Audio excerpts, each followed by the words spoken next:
There's a bit of a feeding frenzy these days when it comes to antitrust in the world of big tech. And while I'm encouraged that the FTC and the DOJ are investigating whether the tech giants have violated antitrust laws, I'm also concerned that we might overshoot the mark in our efforts to rein in those firms. One area where it's critical that we get the balance right is in the context of tech mergers, specifically acquisitions of nascent or potential competitors by digital platforms.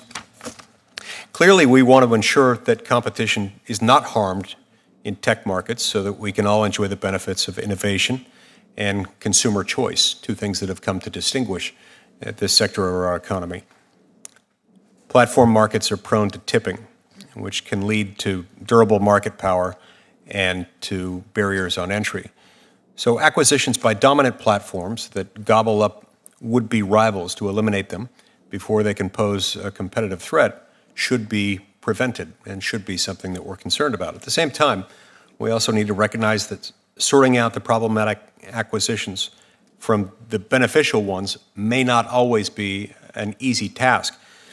If we restrict tech mergers too much and prevent pro-competitive acquisitions, then we run the risk of potentially harming the startup ecosystem that fuels many of the consumer innovations that we enjoy today that have occurred in this industry.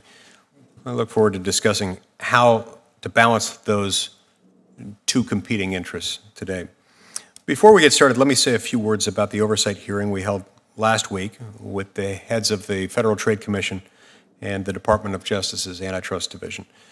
They both confirmed what I've long believed, which is that it makes no sense at all, to split civil antitrust enforcement between two federal agencies. What's more, they both confirmed that it would be wasteful for each agency to investigate the same conduct by the same firm under the same substantive standard of law. Nevertheless, our federal antitrust agencies seem intent on dividing monopolization investigations on the same tech companies between themselves.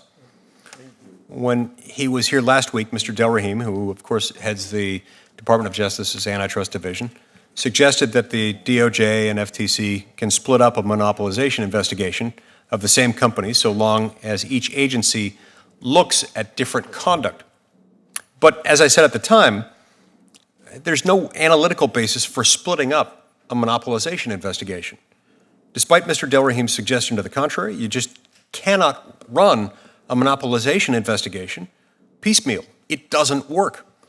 It wouldn't make sense to have the FTC looking into whether a platform used a series of acquisitions to maintain market power, while the DOJ was simultaneously looking into whether that same firm had exploited data in some way to exclude rivals. It's all the same offense. You have to look at the totality of the company's efforts in attaining or maintaining market power. So you don't split up this exercise between two agencies, and yet that's exactly what existing law does. I know the antitrust agencies are working with limited resources. I also know that they have a lot on their plates and that they're working hard and in good faith. So I expect that they'll use their resources to ensure that we have the most effective and efficient civil antitrust enforcement possible.